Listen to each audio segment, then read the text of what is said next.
Hi guys, Mrs. Alexander here. I wanted to let you guys know about some upcoming opportunities we have for professional development points. I know a few of you guys had some questions about how to earn the rest of those. Well, this Friday, April 3rd, I have an online guest speaker coming, and she is a pediatric oncologist and hematologist, and she's going to be located virtually in Teams. So I wanted to take you through how to get there and do this.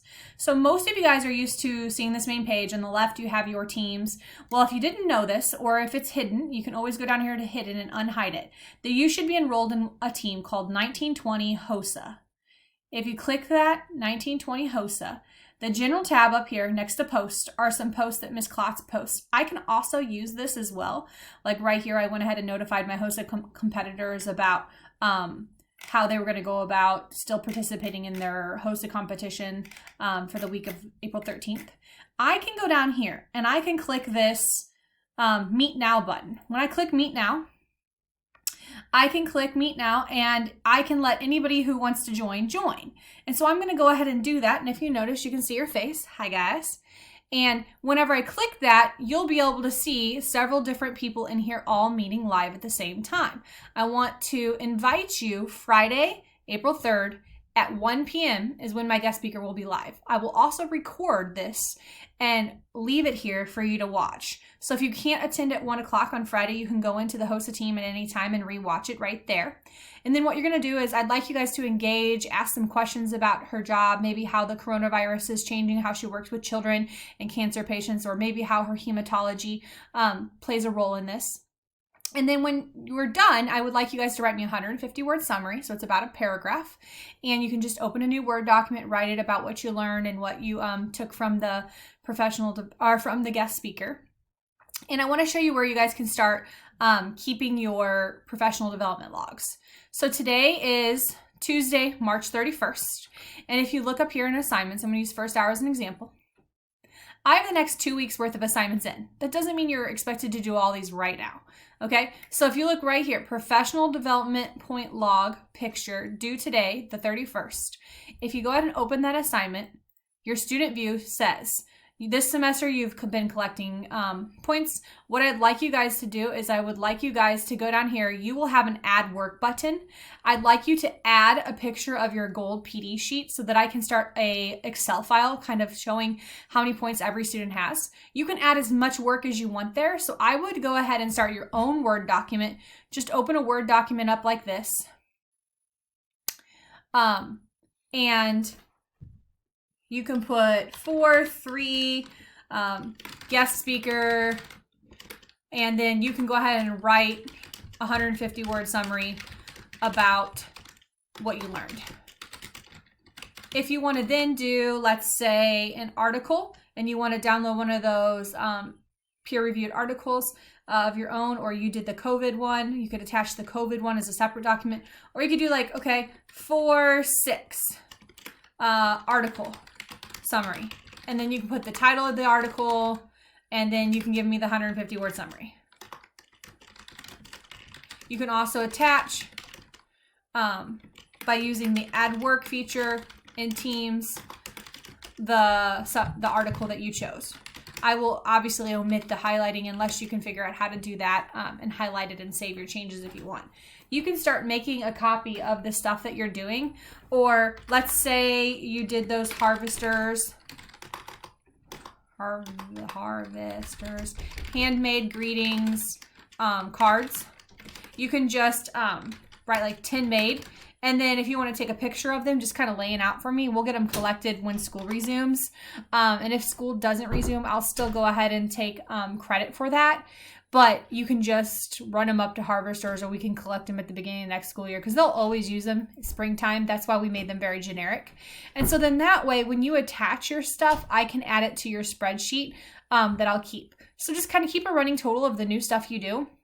We'll come up with some cool things. Like I'm thinking maybe we can do a virtual PD or virtual t-shirt or scrub day, or if you want to post a picture in here of you wearing scrubs,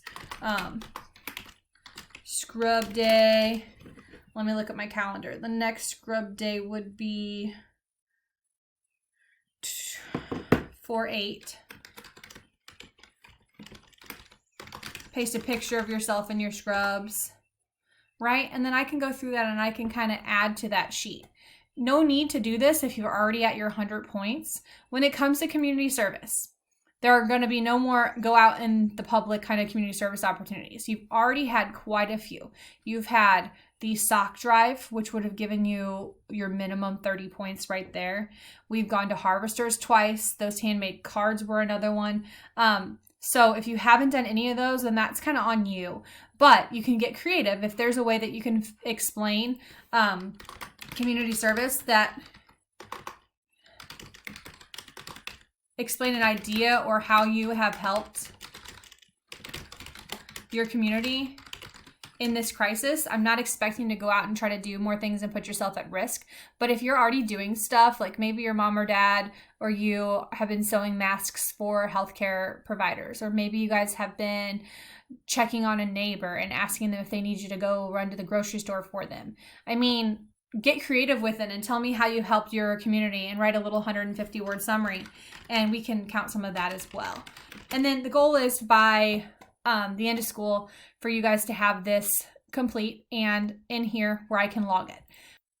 Let me show you an example of what it looks like whenever you guys have turned it in. So here's a class, and we've got a couple that people have turned in. She just pretty much shared a screenshot of it, and then I can go through and add her points up really quick and keep a spreadsheet.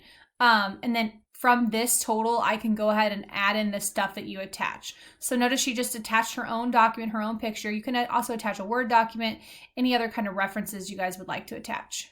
So I need you guys to finish that for me today. It's Tuesday the 31st, but I also wanted to make sure that everybody was okay with knowing how to log into Teams and go over here to their host a team and watch and view a video. If you haven't already caught on yet, I've been making these videos and you can always go back and rewatch them. Like here's one that says Happy Friday, what to expect. You should just be able to click on that and play it.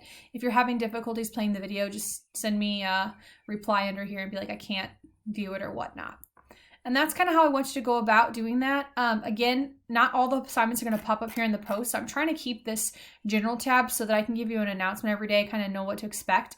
Your go-to place every day should be clicking this assignments tab and following along and making sure what pops up for you, what's assigned. And so like, if you've already turned it in and I've already returned it, it's going to show up under here under the graded. And so if you're like, ooh, I got a bad score in Power School, or that was incomplete or whatever, you can go down here and find all your other ones because I've already graded all those. It looks like one person has turned in day 4 for this hour since. And so just go ahead and go on in there. If you notice, we have an EKG assignment that some of you guys have been working on that involves watching notes, completing a pretty simple worksheet about what the different parts are. And then on Friday, you've got a cholesterol project and a quiz. So there we go. You also, you have 3 things due. You make sure your quiz is done by Friday. Your cholesterol project is a brochure, handout, PowerPoint, and then there's a lab. Basically, I've given you your lab results that you can go in and read and determine like if we were to do the lab. So those are the things this week. Professional development, take a picture of it. Make sure your EKG thing gets done tomorrow. Cholesterol project and hypercholesterolemia lab weekly quiz. Just do your best to try to meet those deadlines. If you look next week, there's 2 assignments and then a quiz. So it's a lot less work going on your shoulders there. But that takes us through the heart unit, and then we'll start unit 5, which is infectious diseases.